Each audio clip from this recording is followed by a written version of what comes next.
ദൈവത്തിനു മഹത്വം. യേശുക്രിസ്തുവിന്റെ വീണ്ടും വരവും പ്രവചന പഠനമെന്ന 97 ഭാഗത്തേക്ക് ഏവരെയും പ്രാർത്ഥനയോടെ ക്ഷണിച്ചുകൊള്ളുന്നു.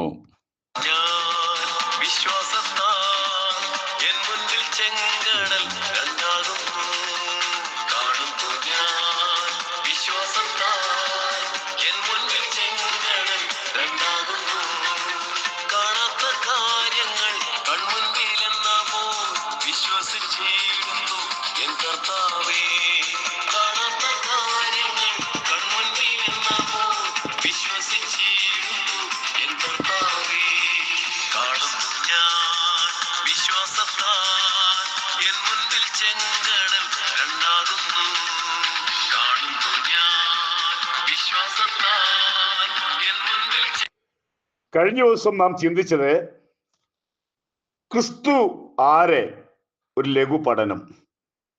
അതിൻ്റെ ഒരു തുടർച്ച.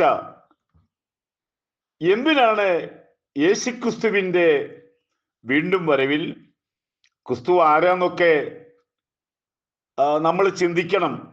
കാരണം ഈ കർത്താവാണ് നമ്മളെ സ്വീകരിക്കാൻ വരുന്നത്. ഒന്ന്, പാപികളുടെ ഏക രക്ഷകൻ. അവൻ മാത്രമേ ഉള്ളൂ ഏക രക്ഷകൻ. വേറൊരുവൻ രക്ഷകൻ ഇല്ല. യോഹന്നാൻ 1:29 ലോകത്തിന്റെ പാപം ചുമക്കുന്ന ദൈവത്തിന്റെ കുഞ്ഞാട്. ലോകത്തിന്റെ സകല പാപവും ചുമക്കുവാൻ യോഗ്യൻ ഒരുവൻ മാത്രം. സ്നാപകയോഹന്നാൻ വിളിച്ചു പറയുന്നു, ഇതാ ദൈവത്തിന്റെ കുഞ്ഞാട്, നീതിയുള്ള ന്യായാധിപതി, ഒരു കളങ്കമില്ല, അറുക്കപ്പെട്ട പെസഹ കുഞ്ഞാട്. 1 കൊരിന്ത്യർ 5:7 ആടുകളുടെ നല്ല ഇടയൻ, അവനെ പോലെ ഇടയൻ ലോകത്തിലില്ല. സങ്കീർത്തനം പറഞ്ഞ യഹോവ എന്റെ ഇടയനാകുന്നു. Praise the Lord. അവൻ മാത്രം പാപമോചകൻ. പാപത്തെ മോചിക്കുവാൻ ലോകത്തിൽ ആർക്കും കഴിയുകയില്ല. മനുഷ്യനായി പിറന്നവരും ആയതുപോലെ തന്നെ ഇതിഹാസ പുരുഷന്മാർക്കും ആർക്കും പാപത്തിന്റെ മോചനത്തിന് അസാധ്യമാണ്. നമ്മുടെ ദൈവത്തിനു മാത്രമേ സാധ്യമുള്ളൂ. ജീവന്റെ അപ്പം എന്ന് പറഞ്ഞാൽ അവൻ ജീവന്റെ അപ്പമാണ്. ആത്മാവിൽ വിശപ്പുള്ളവർക്ക് വചനമാകും അപ്പം കൊണ്ട് തൃപ്തിപ്പെടുത്തുന്ന ഏക കർത്താവ്. ലോകത്തിന്റെ വെളിച്ചം. അന്ധകാരത്തിൽ തപ്പിത്തടയുന്നവർക്ക് ലോകത്തിന്റെ വെളിച്ചം നസ്രന യേശു മാത്രം. സൗഖ്യദായകൻ. ഏത് പ്രശ്നങ്ങൾക്കും അവൻ സൗഖ്യദായകൻ. ഏത് രോഗങ്ങൾക്കും അവൻ സൗഖ്യദായകൻ. 1 പത്രോസ് 2:24 നിത്യജീവന്റെ ഉടയവൻ, സമാധാനത്തിന്റെ പ്രഭു. ഇന്ന് ലോകത്തിലെ മനുഷ്യൻ പറയുന്നൊരു കാര്യമാണ്, ഞങ്ങൾക്ക് സമാധാനമില്ലെന്ന്. ഒരു കാര്യം ഓർത്തുകൊള്ളുക, എത്ര സമാധാനമില്ലാത്തവനായിരുന്നാലും തകർന്നവനായിരുന്നാലും സമാധാന പ്രഭുവിന്റെ അടുക്കൽ ഒന്ന് വരിക. അവൻ ആടുകളുടെ വാതിലാകുന്നു. അവനാണ് നമ്മുടെ വഴികാട്ടിയാണ്. സ്നാനകർമ്മത്തിന്റെ ഉപദേശകൻ. അവൻ പറഞ്ഞിരിക്കുന്നത്, അല്ലെങ്കിൽ നമ്മുടെ കർത്താവ് പറഞ്ഞിരിക്കുന്നത്, വിശ്വസിക്കുന്നവർ പിതാവിൻ്റെയും പുത്രന്റെയും പരിശുദ്ധാത്മാവിൻ്റെയും നാമത്തിൽ സ്നാനം കഴിപ്പിക്കണം. ശിശുക്കളെ സ്നാനപ്പെടുത്തുവാൻ ബൈബിൾ പറയുന്നില്ല. ഉപദേശ പെസഹ. മുതിർന്നവരെ സ്നാനപ്പെടുത്തുവാൻ ബൈബിൾ പറയുന്നില്ല. വിശ്വസിക്കുന്നവരെ മാത്രമേ സ്നാനപ്പെടുത്തുവാൻ ബൈബിൾ പറയുന്നു. ബാക്കി എല്ലാ സ്നാനവും വചനവിരുദ്ധമായ സ്നാനമാണ്. നമ്മുടെ കർത്താവേ, അനാഥരെ കൈവിടാത്തവൻ, ഒരു കുറവുമില്ലാത്തവൻ, അവൻ രക്ഷയുടെ ഉറവിടമാണ്. മാനവജാതിയുടെ പാപത്തിന്റെ പരിഹാരത്തിന് വേണ്ടി പിതാവിനോട് പക്ഷപാതം ചെയ്യുന്നവൻ ഒരുവൻ മാത്രം. ലോകത്തിലെ ഒരു കുഞ്ഞും മനുഷ്യന് വേണ്ടി പക്ഷപാതം ചെയ്യുവാൻ ദൈവം ഏൽപ്പിച്ചിട്ടില്ല.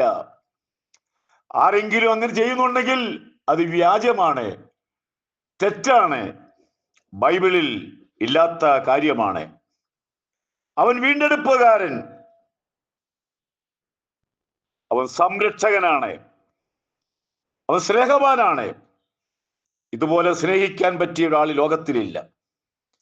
പിതാവിന്റെയും മാതാവിന്റെയും മക്കളുടെയും ഭാര്യയുടെയും സ്നേഹങ്ങൾക്കൊരു പരിധിയുണ്ട്.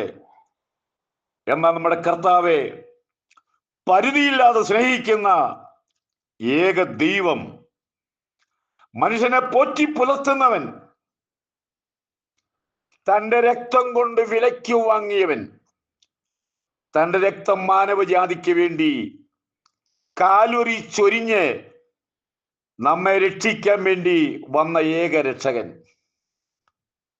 നമ്മുടെ കർത്താവ് വഞ്ചനയില്ലാത്തവൻ, വ്യാജം പറയാത്തവൻ, പകരത്തിനു പകരം ചെയ്യാത്തവൻ.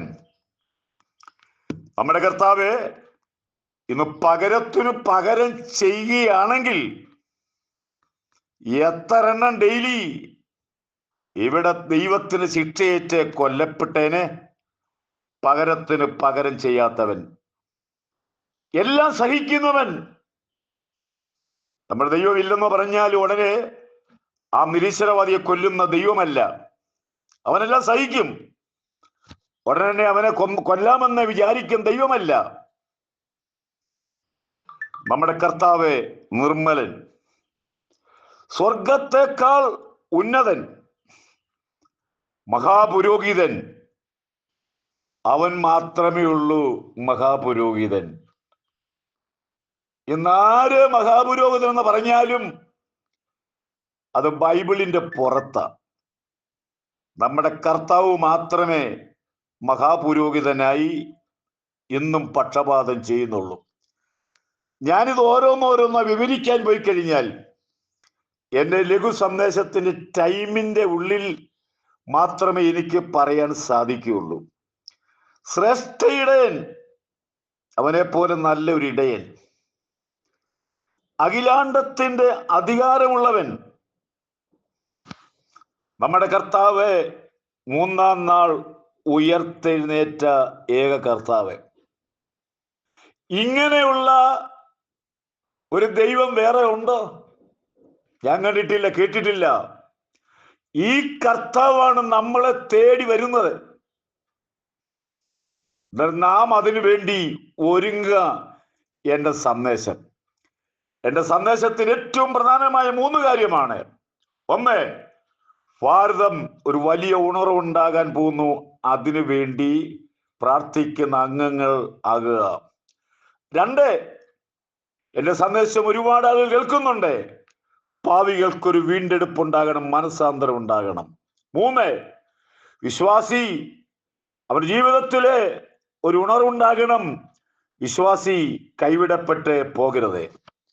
എന്നെ കേൾക്കുന്ന എല്ലാ പ്രിയപ്പെട്ടവരെയും ദൈവമായ കർത്താവ് അനുഗ്രഹിക്കട്ടെ എന്നുള്ള വാക്കുകളോടെ എൻ്റെ ലഘു സന്ദേശം ഇവിടെ അവസാനിപ്പിക്കുന്നു. ദൈവത്തിന് മഹത്വം.